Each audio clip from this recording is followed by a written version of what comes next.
Hey, Paul Morrow again, back at Smart Financial Lifestyles podcast. We call this Nothing Good. Nothing good happens last minute. And I have with me a great long-term planner and a super successful financial advisor at one of our affiliated firms. Hey, Kenny. Hello. Kenny Moran today. We're going to talk about the care and feeding of a financial advisor, right? Where they come from. They don't just spring out of the garden underneath the cabbage patch. And we'll start a little bit with Kenny's background. Then we'll get into all the great reasons why people need a financial advisor and who doesn't need a financial advisor. So Ken, give us a little bit of like where the heck you came from and your parents and a little life history. Sure. So, my father is a minister and was a professor at Harvard. My mother was a social worker. So I came from a family of public service. Ended up going to Trinity. We moved around, mostly grew up on the North Shore. Went to Trinity, majored in economics, graduated in '96, and basically went right into the financial services business. Kenny, by the way, is an alumni like my son of Trinity College in Hartford, Connecticut. There's 6 Trinities.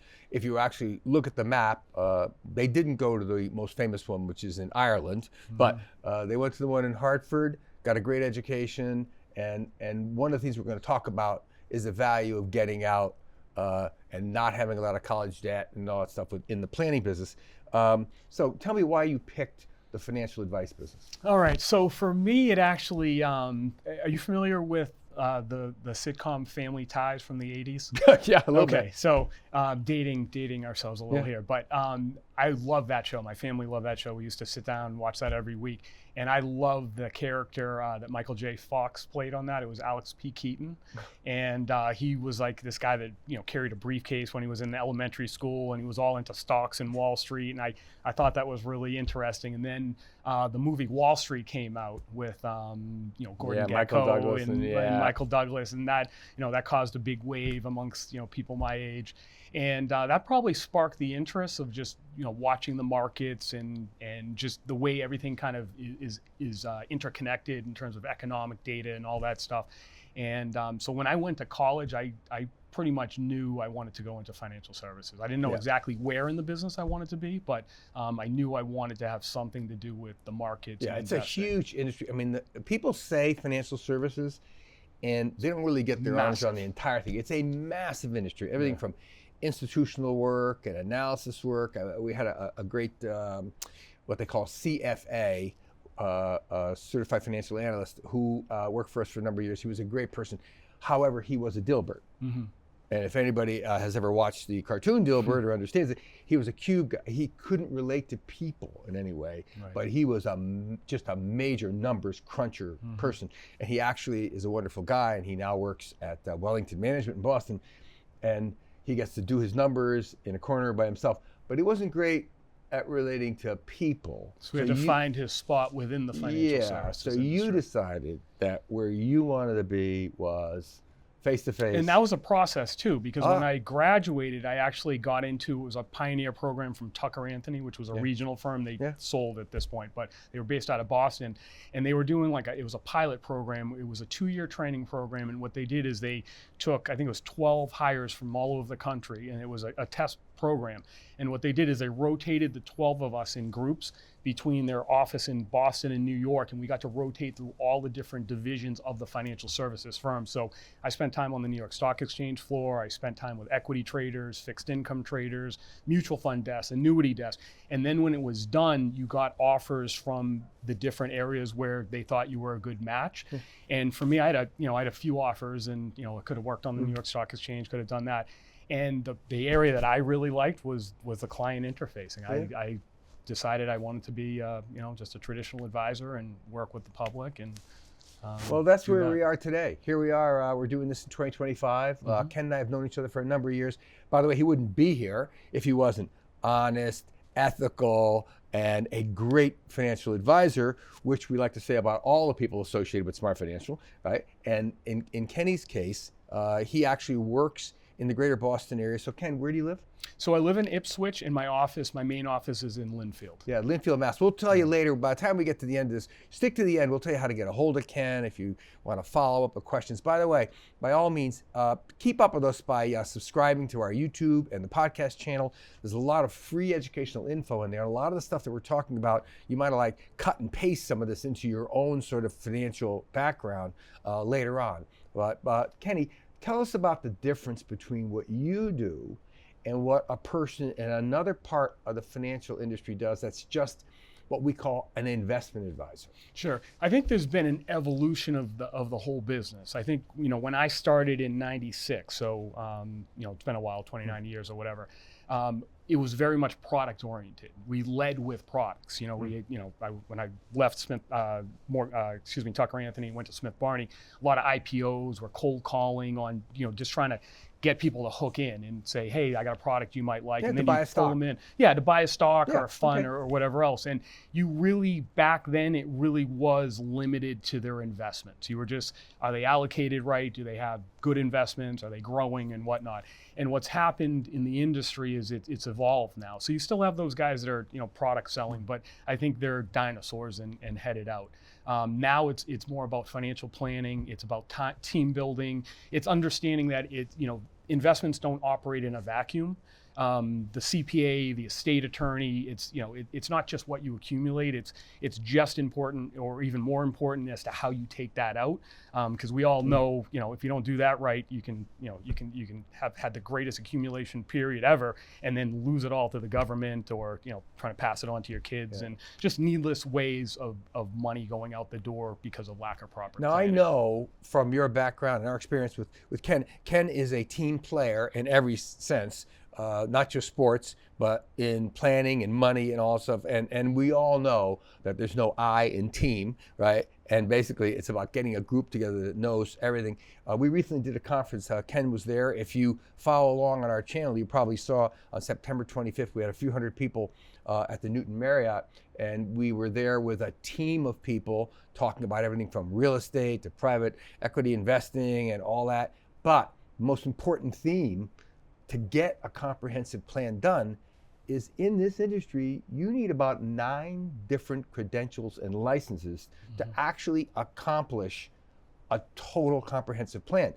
I mean, is there any way that you can envision one person being able to accomplish all the things that a person needs: legal, tax, investment, insurance, healthcare, late in life? I mean, it's impossible. I mean, even being in the business as long as I've been, and I'm sure as long as you've been as well, we couldn't even do that. No, you can't do it. We need our partners. It's not even a question. There's too much information. It's constantly changing, rules, regulations, and everything else. And you can't just put these things into place and then expect that everything's going to stay the same, and the financial plan that you ran 2 years ago is still accurate. So these things need to be updated. They need to be talked about with the other players, the other partners of your team. It's an ongoing thing. Yeah, it's a really interesting thing, because Ken and I have worked together on a number of things over the years. And the one expression that is really important in this industry, in the financial industry, is you cannot invest your way out of everything. Like, a lot of people just think, the more money that they can make in the market, they can invest their way out of things. However, especially when it comes to what I would call late life planning. Now, this is very different for our wealth builders. When you're young and you're doing your first bit of investing, it's all about investing in rate of returns and taking chances. In the longevity book that I wrote, the second in this trilogy series, we home in a lot on the stuff you need to do like after 50 years old, which involves, late life healthcare planning and, nursing home stuff and all that stuff. Very, very interesting to know the difference between getting leverage by using financial products and paying everything in cash. My dad was a Sicilian immigrant. I mean, we've joked about this. My father had a roll of hundreds in his pocket at all times, and he and my mother both ended up in long-term care facilities late in life, and he paid cash. He was so proud, as a Sicilian immigrant who came with nothing, to just roll off the hundreds. And he used to say to my brother and I, pay all my bills, pay your mom's bills. If there's anything left, you can have it. It wasn't the greatest financial plan, right? But I know now you use all kinds of different tools for longevity. Tell me about especially one area I know you focus on, which is guaranteed lifetime income that's going to go to 100 or longer for some of these people who are waking up at 50 and saying, Kenny, I might be around 50 more years. Tell me about the importance of lifetime income. That's true. I think that's changed a little bit probably over the last, couple of decades as life expectancies have extended. And the other thing too is I think people are healthier now longer. So it's not, when you retire, I don't think you're expecting to go home and sit around and maybe play around a golf and watch TV all day. Like, people want to travel. They want to, spend time with their grandkids. They want to, do things. And it takes money to do that. So I think the mentality for retirement is a little bit different. Used to, there was that old, in the books, it was like you retire, boom, the portfolio went to 60% stocks, 40% bonds, and you took the moderate path.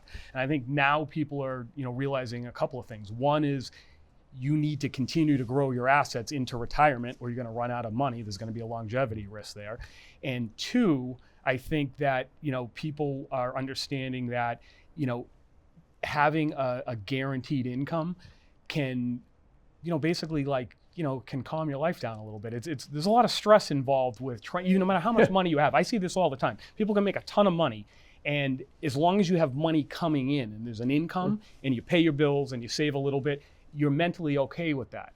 When you retire, and again, it doesn't matter how much you have saved, it's a shift in mentality. You have to go now from not having money coming in, or having, just Social Security, and now looking at your investments and saying, oh, gee, I need these investments to somehow generate the income that I was getting from my job over here. And so by, these different products that can provide guaranteed income, I think for a lot of people, just to know they're not going to outlive their money is a peace of mind that a lot of people are interested in. So Ken is a very focused health and wellness person, by the way, and he shares, I would say, even apps with my wife, Linda, who at one time was a personal trainer. The two of them have all kinds of crazy apps on different things, including hydrating. It always cracks me up. If you're around Linda and Kenny, the phone goes off and says, drink water. I mean, it's a crazy thing. But it's true that people are paying more attention to their health. That's because we have a lot more data. In the Stanford study on longevity, by the way, and in every piece of information that we researched, by the way, thanks to my wife, Linda, my research assistant on these books, one of the biggest factors in longevity is lack of stress. And there's nothing as de-stressing as a guaranteed check every month. People minimize this for years and say, oh yeah, well, I can buy a better stock and sell some of that stock. And that all sounds great, but those are maybe could happen things. And for real stress reduction, the kind that we read about in the blue zones, whether it's Okinawa, Sicily, other parts of the world, in Amsterdam, where people live a really long time, they don't actually worry as much. And the lack of worry extends your life, because stress does eat your well-being, right? So this isn't a health podcast, and I'm gonna do my little disclaimer before you take anything or eat anything or drink anything. I mean, talk to your own doctor about these things. You can drink water, though. That's good advice either way. Yeah, see, he's a big pro hydrating guy. But it is true that guaranteed income is one of the biggest stress reducers, and therefore it's a life extender. Also, I would say what's going on right now, Ken, so you've been in this industry a long time. You've seen a lot of changes. You have a lot of people over age 65 years old. There's a tremendous amount of stress in the health care area because of the changes. Some are politically driven, some are economically driven in what are called the social network programs, Medicare, Medicaid, Social Security. Tell me what your clients ask you about Medicare, Medicaid, and Social Security. I think more than anything, there's a lot of fear, just because there's uncertainty. I think, even if you don't know anything about what's going on, I think most people understand that these programs are running out of money. So, that's probably the most common question I get asked is, will I get anything? Is it going to get reduced? So I think people are really focused on it. They understand it's a big part of their retirement. And right now there's uncertainty as to where it's going to head. So that's where we're solving for that. Yeah, it's also a big black hole in people's best planning. I would say when you talk to folks that are over 65 as well, fear is a really good word. I mean, and fear is not a good thing to have when you're 70 years old, okay? Also, I have to give props to the Boston College Center for Retirement Planning. They publish every year a great study on the actual projected cost of health care in retirement. That's from 65 to say 95 or 100. And these numbers have crept up from 250,000 a year to about 500,000 per couple. And that includes things like, paying premiums for Medicare supplement policies or Medicare Advantage policies and paying your prescriptions. And that does not include institutionalized care. Right. So we have always said that late life health care cost management is wealth management. Absolutely. Because if it keeps that 500,000 or 600,000 in your portfolio, it's important. So when you hear about that from a person, I know we've talked about this, Ken works in a team where he has people that he can refer people to for quality Medicare health plan choices. This is important. A lot of people in the investment business only, they strictly give lip service to Social Security, exactly. Medicare, Medicaid, right? And as far as Medicare is concerned, especially right now, it's really important to work with a team that has people qualified in that area, because that's super important. Let's talk about Medicaid and long-term care planning. I know this comes up for you a lot. Right. Do you have clients that worry about ending up in like a nursing home and spending? Oh yeah, I think everybody, as you start to, age and you think of that could be a possibility, and you wonder, the questions that I get asked is, if God forbid I have to go into a nursing home, am I going to lose all my money? Am I not going to be able to pass any on to my children? That's probably the biggest concern. Yeah, 3 things have changed in that area, and I know that Ken pays a lot of attention to this. So again, to sort of do the historical perspective over the last 20 years, there was an entire industry of lawyers and advisors, and all they did, they focused on making rich people look poor so they could go on the Medicaid system, which, by the way, is all the rest of us taxpayers paying their bills. Right. Okay, that was an industry. Also, I would say it's an industry who has no place to go anymore, because to the cuts in Medicaid, AID, right? You can do all those things to try to qualify for Medicaid, but if Medicaid isn't there to pay the bill, I mean, in addition to beating up the rest of the taxpayers, you're beating up yourself, because in the end, you're going to end up paying. We actually had a client contact us recently. Her husband's in a nursing home in Massachusetts that was just informed due to Medicaid cuts, even these, though he's paying in full, they're closing the nursing home because 65% of all their revenue comes from Medicaid, and it's just been cut by 10% and they can't survive.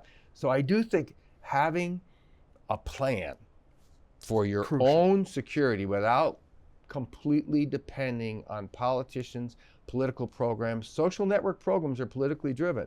So I think having a plan for lifetime income and having a plan for the eventuality of getting sick late in life, because 2 out of every 4 people will have a serious long-term sickness before they pass away. Right? Nobody gets lucky and dies in their bed without ever getting sick. That's Disneyland, right? Absolutely. Right? Yeah. So I know you pay attention to these things, and this is where you combine your insurance background with the investment background to put together these what we call hybrid solutions. Right. Exactly. So tell me, in this day and age, in 2025, when you're meeting with clients, is the primary reason that they meet with you to put together a comprehensive plan, or is it all just about the highest rate of return on their money? No, it really is about the plan at this point, because in terms of the highest rate of return, you can just Google, what ETF was the best this year or whatever. So the people that are coming to us at this point, they're looking for a lot more than that. They're looking for, like you said, it's the whole package. Even just what I do alone isn't enough to take care of what they need. So I sit down, and that's one component, but I'm very clear that, you have to have the estate stuff done. This has to be done in conjunction with your CPA, because if it's not, you have these different parties that are trying to do what's in your best interest, but because they're not communicating with the other team, they really don't know what's in your best interest. So unless they get that whole picture, anyone that's giving you advice without talking to these other people really can't be giving you the right advice for you. In fact, I teed up that question for Kenny just because I wanted to quote the Vanguard study on Advisor Alpha, and because of the fact that very, very few people change advisory firms for the rate of return. I mean, that's sort of an illusion, a fantasy, whatever. It doesn't exist. Less than 10% of the people who change, out of all the people who change advisory relationships, they don't change because they didn't get the extra 1% on their In portfolio. 36 years, I don't think I've ever lost a client for a return. Yeah, it's not, and it's not about that. But I will tell you why people change. And here's the 3 great reasons that people change and why it might be time for some people to look at what they say in video gaming, leveling up, changing their game. Number 1, if you've outgrown your advisor. Now, there's a lot of great investment-only advisors out there. I know many of them, having been in this industry for over 50 years. There's a lot of great people. As Kenny said, they might be a dying breed. They focus primarily on stocks and bonds and the greatest rate of return. That's great. It's great when you're young. It runs out of steam mid-50s. So you might be leveling up from just investment return to a total comprehensive protection package. Number 2, I think people change advisory firms when they can no longer work with one person and they need a real board of directors for their own personal finance. In Kenny's case, he puts together literally your own personal board of directors. It's, maybe Ken Moran as the chairman of the board, but then he has like 10 other people, because having a support system, I hear Ken talk to our staff all the time. I see how he interacts with other people in the firm and his backup support team, because service is super important, and it's very difficult, even if you have a great advisor, but he's a solo, what we call a one-man band or a solo advisor. It might be time to graduate to a team, right? Also, the third reason that people change is because, frankly, if you're in the X-Gen, which is a 50-plus generation, or the boomer generation especially, the rules have changed, and it's not your fault. But the rug has been pulled out from the boomer generation in a couple of very big ways. Legislatively, there's been 47 tax changes in the last 50 years, and the last 3 have been very negative to the people who started saving in IRAs, 401ks, or whatever, right? And thought that they'd retire into some low tax bracket, right? Be able to take their money out for short money and leave it to their kids. That's all gone, right? They changed the ball game. And because they changed the ball game, if you're an investor and you have like a large IRA with let's say a big firm, and we can mention them because we're not going to knock Fidelity and Putnam and Vanguard. I mean, they're investment firms. They manufacture a product, but they're not going to call you up and say, hey, Ken, you need to do something about this $2 million IRA or your children lose half of it. Okay, that's not their job, by the way. Right. People hire financial advisors because that's their job. Financial advisors' job is to analyze what the end story looks like, okay?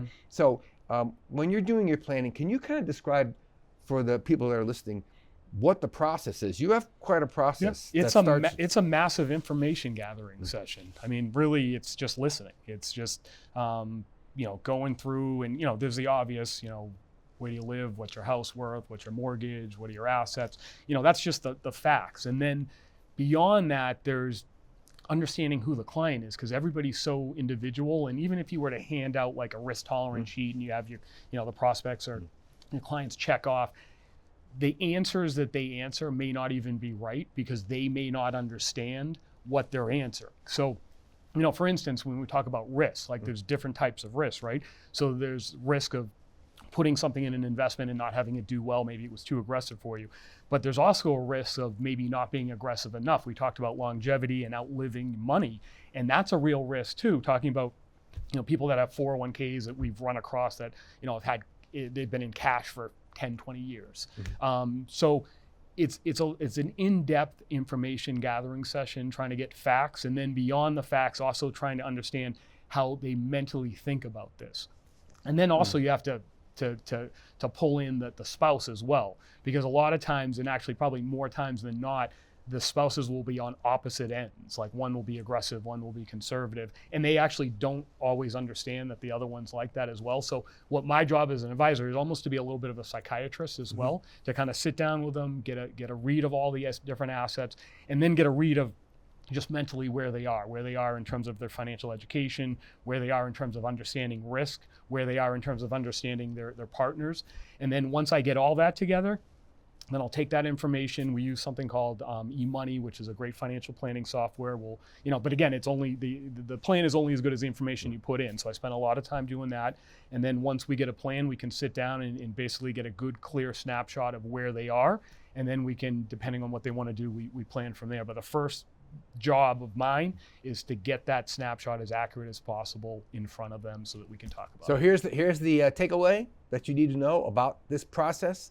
And again, if you haven't been through it, it is extensive. It does take time, but there's just no such thing as waving a magic wand, having a financial plan. So it's discovery, analysis, recommendation, and implementation. Those are the ways that a financial plan gets done. And anybody who tells you that it's instant, it's easy, and it's inexpensive is fibbing. Now, let me just say, people pay fees to have financial plans done. That is different than paying fees for investment management. And people need to separate in their mind planning from execution, right? So it's discovery, analysis, recommendation, and then implementation.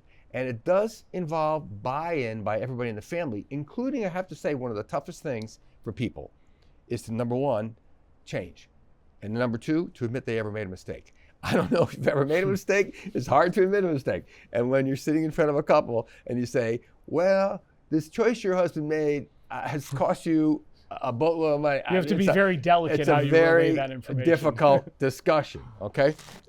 In fact, let me just give you a couple of examples. Among the clients that we've served over the years with this comprehensive planning type approach, and by the way, for those of us at Smart Financial, whether it's like wealth building, longevity, or grandparenting, if you read any of the books, every single one of the books ends with the story on how to hire a team. If it's ready for you, the time is ready for you to level up your game. After you save your first couple of bucks and you have some money and you're looking for a team, make sure it's a well-rounded team. We had a client of ours, here's example number one, very successful, Waltham, Massachusetts, bunch of money, great people, wonderful people, thought they did everything right, they had everything nailed down.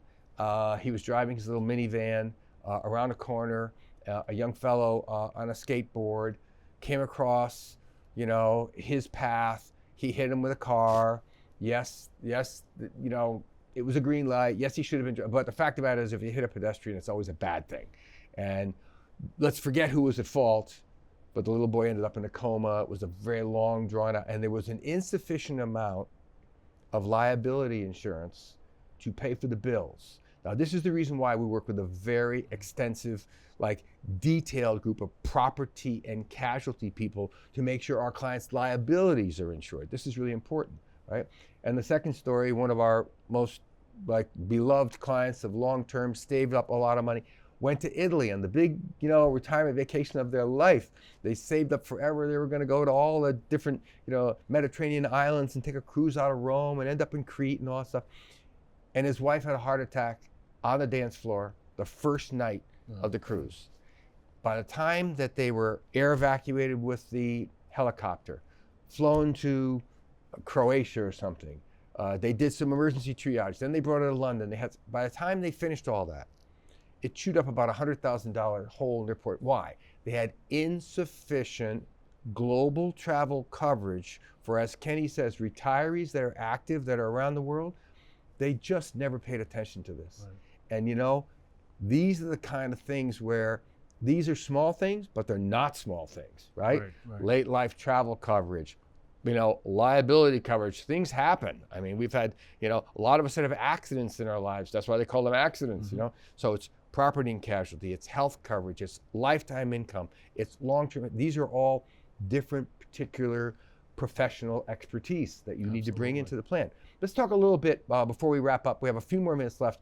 I want to talk about tax planning in 2025 because not just doing the 1040. I mean, it's really interesting that a lot of tax planners, I feel like they don't have glasses, but they do have a rearview mirror. So they don't look forward. Mm-hmm. They're only looking backwards at what happened. Right. And they don't actually make tax recommendations. They just sort of do bookkeeping and accounting for history, right?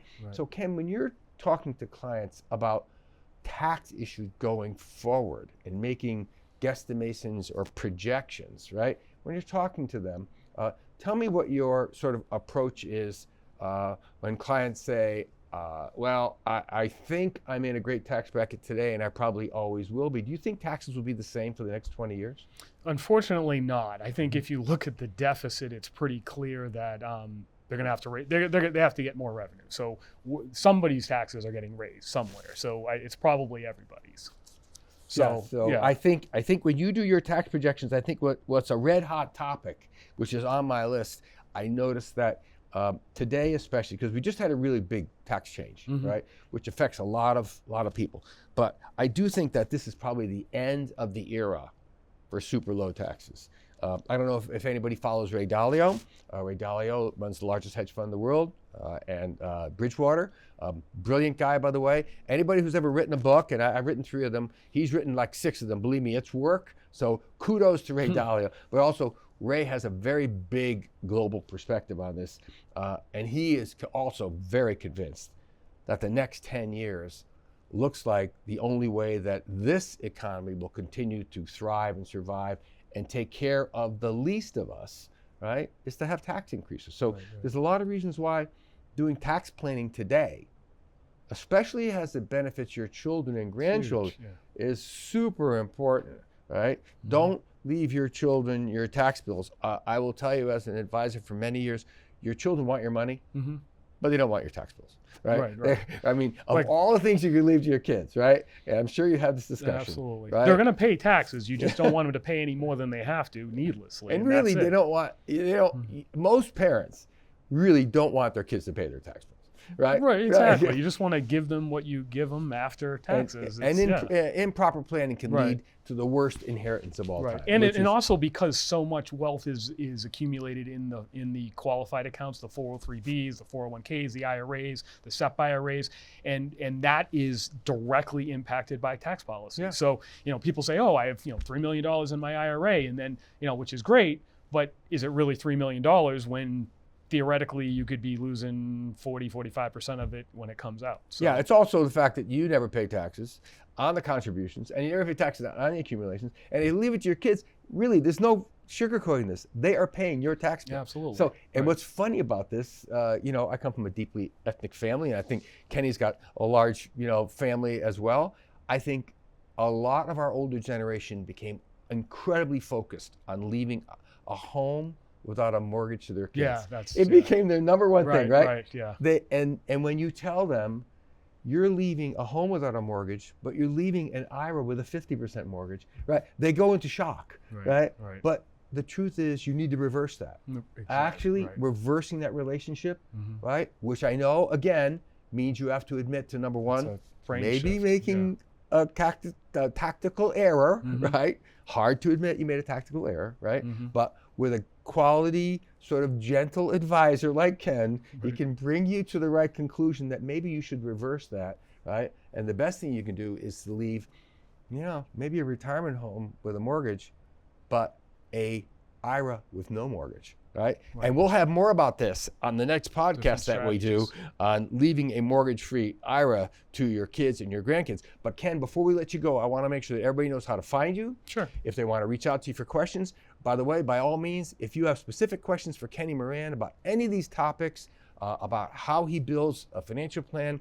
about how you can contact Ken, how you can reach out to him, let's let Kenny kind of give you the rundown of his best contact devices. How do people get a hold of you? Sure, probably best way is to call me. So my phone number is 781-842-3086.